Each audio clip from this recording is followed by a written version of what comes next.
Hi, welcome back to my channel. This is the Misar channel, and on this episode, I'm going to give thanks to the many people na naging instrumental sa aking growth dito sa YouTube. Because it's just like yesterday, so recent na that I hit the 1K subscribers mark. So that's a milestone for me.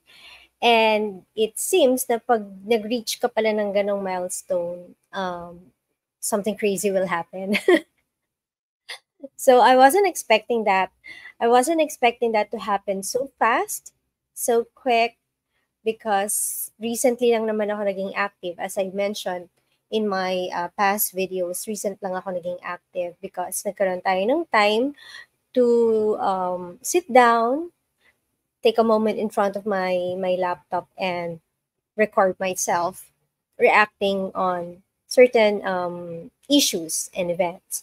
So right now, I'd like to take this opportunity to thank some people na, as mentioned, naging instrumental sa aking growth here. And I did make a list, and I did make a script or a kodigo, a guide on what to say para hindi ako malihis dun sa mga gusto kong sabihin. And definitely from this list, meron akong missed out. So if ever meron akong na-miss out, just let me know sa comment section. And I would gladly dedicate another or make another video to dedicate a video thanking them. Okay, so let's go on. Please bear with me if medyo mabagal pa and hindi ko pa masyadong gamay yung mga technicalities when doing this um, video uploads because I came from the beauty community, and yung mga videos na ginagawa ko for my beauty content is way different than doing this because iba yung tools na ginagamit ko. So please bear with me. Hindi pa tayong masyadong magaling kasi hindi naman agad magaling pag meron kang tinatry ng mga bagong bagay in life, okay? So, yung mga bashers dyan, please hold your horses. Sandali lang, ha? Hindi naman tayo nandito para mang-away. So, okay. So, first person to thank, of course, no other than Teacher Mark Reacts, because he first took notice of me last Feb 26, 2023. Sabi ko doon sa isang video ko many years ago, pero last year lang pala yon. But it felt like many years ago already. So, siya yung kauna-unahang content creator na naka-notice sa akin nung nag-comment ako doon sa one of his live stream or one of his videos. So, siya yung kauna-unahang naka-notice sa akin. And that was doon sa live stream niya about the power of empowerment. So, that was a milestone for me because may naka-notice sa akin na content creator and nanonood lang naman ako and nagko-comment lang naman ako. And he noticed me and he saw the potential in me. And back then, see, I don't know if you can see on screen, pero iba na to eh. But back then, during this video, ni Teacher Mark, ano ba yung mga, during this video, si Teacher Mark Reacts had 1,000 subscribers pa lang back then. And now he's reached his milestone of 15,000 subscribers. I think yesterday or on the same day na naka-reach ako ng 1,000 subscribers ko. But correct me if I'm wrong, but I think it's around that time frame. So we both had our YouTube milestones on the same day or almost at the same time. So thanks for that. Thank you, Teacher Mark, for the push. Medyo inabot ng 1 year bago nagkaroon ng resulta, but at least nagkaroon pa rin ng resulta. And the journey to this milestone is very, very wonderful, or it's very rewarding. Rewarding pala. So yon. So again, Teacher Mark Reacts, thank you so much. And I will still continue to, syempre, hindi naman natin iiwan yan, but we will still continue to, or I will still continue to comment on your live stream. Magiging active pa rin ako dyan because rest assured, before I even comment on some pressing issues or sensationalized issues, definitely manonood muna ako sa'yo before I make my own video. Okay? So, yan. Next, hold on lang ha. Sabi ko na yung technicalities talaga. Next person I'd like to thank is, of course, no other than Caillou or Kamatis Analysis Unit, also known as Adorable Coach Caillou. Yan. So, for commenting on one of my videos na meron akong basher, at 140 subscribers pa lang, meron akong basher, and he told me about that. And yes, thank you for featuring me after that, featuring me on your channel, welcoming me as Kaoblo. I don't know if that's a good thing or a bad thing, but it feels like a good thing. Like it's a good thing, no? So yes, I will admit on this video, yes, I will admit that it is because of you, Caillou, that I said na hard pass ako for contents about Meloyap or Banat Bay or any other members or supporters of the Ampalaya Gang. So, na that group na pinangatawanan yung bansag na binigay sa kanila ni Caillou. And right now, ginawan pa nila ng insignia at ginawang background sa mga video nila. Or at least for that one particular person, ginawa niya ng background yung ampalaya sa kanya. So, yon. 'Di ba? O 'di ba? Talking about being a parasite. So, there. And I'd like to say tama si Attorney Libayan. Nung nirecommend ka, napuntahan ka sa channel mo and mag-subscribe sa'yo because ang dami kong realizations and learnings from you. And minsan, hindi ko lang maarok yung mga terminologies na ginagamit mo, but it is always a good thing to learn about them. So, awareness lang tungkol sa iba't ibang bagay, most of the time makes the difference. And it makes a lot of difference if magiging okay ba yung araw mo or not. Diba?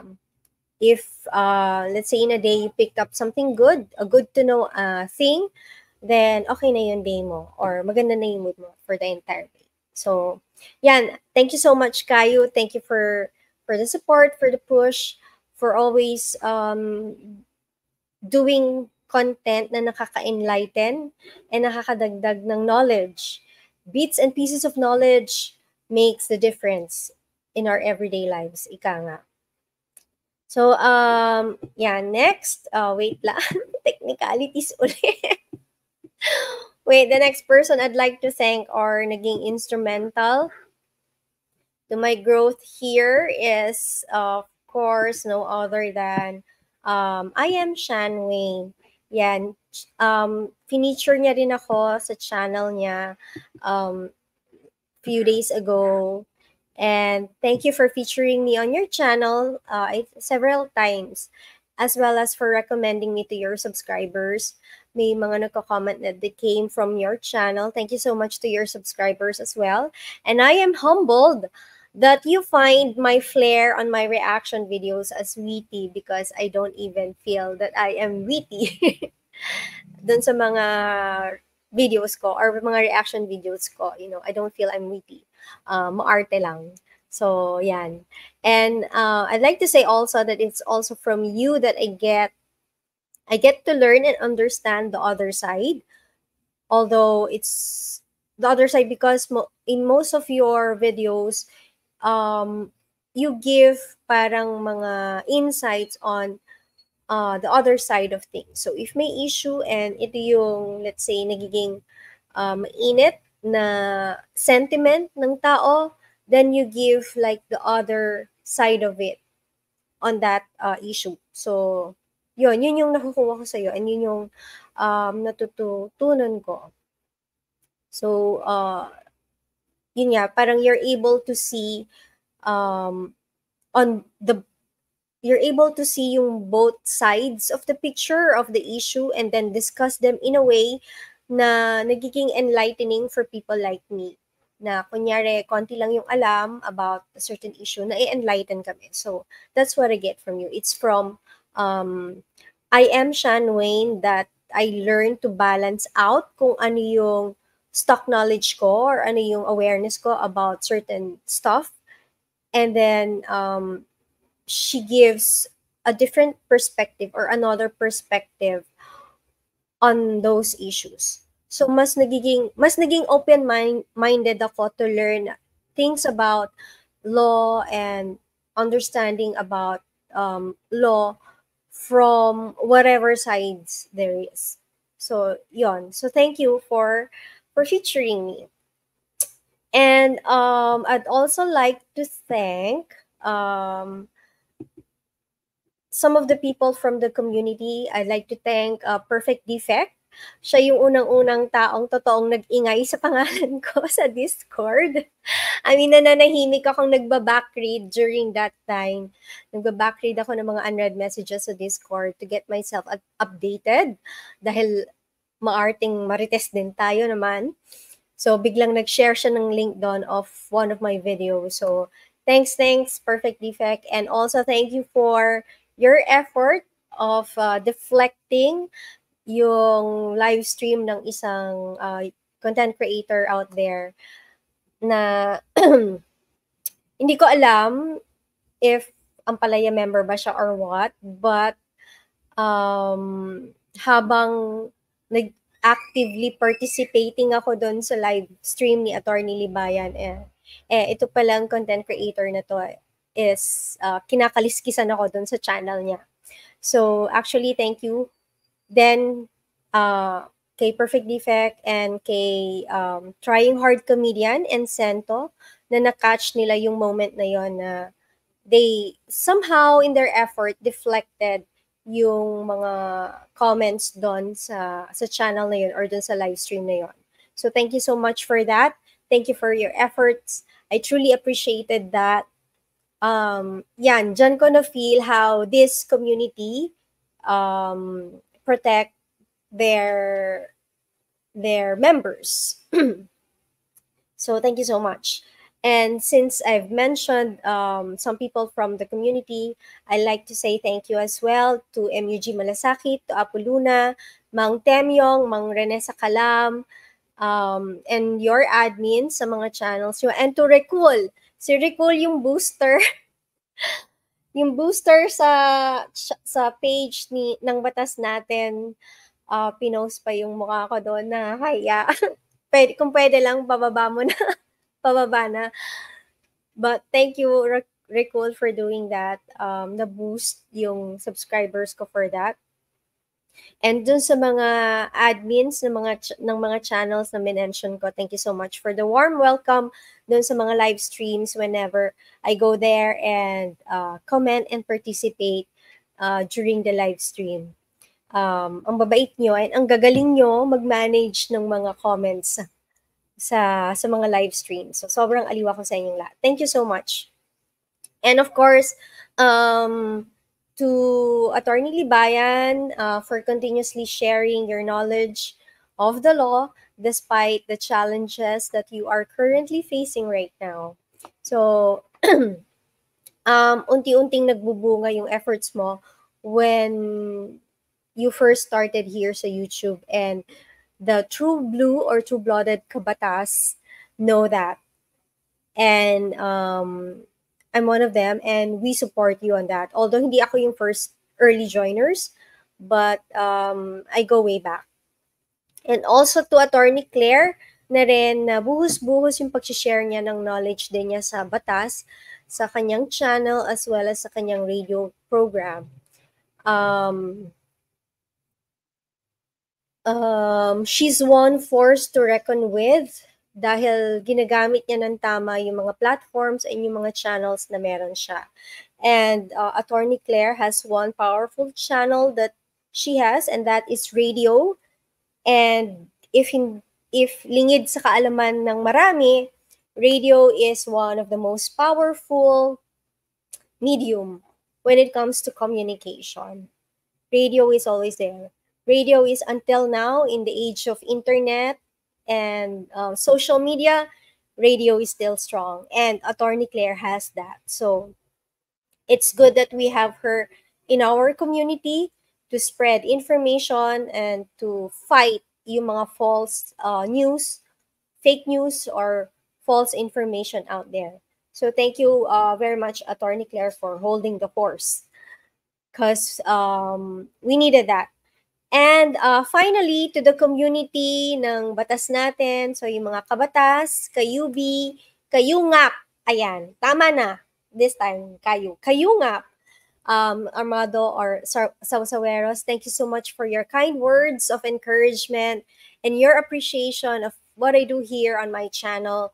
You're a tough audience to please, but I know there's no pleasing naman that is needed, because you're not after being pleased or you're getting pleased at. You're after getting knowledge, getting the truth out, and making things better para sa country natin and sa mga kababayan natin. That's who you are. The mentioned communities, yung mga kabatas, mga kayubi, kayungap, kaarmado, yan. You're that. You're all about that. You're not about getting pleased or getting entertained.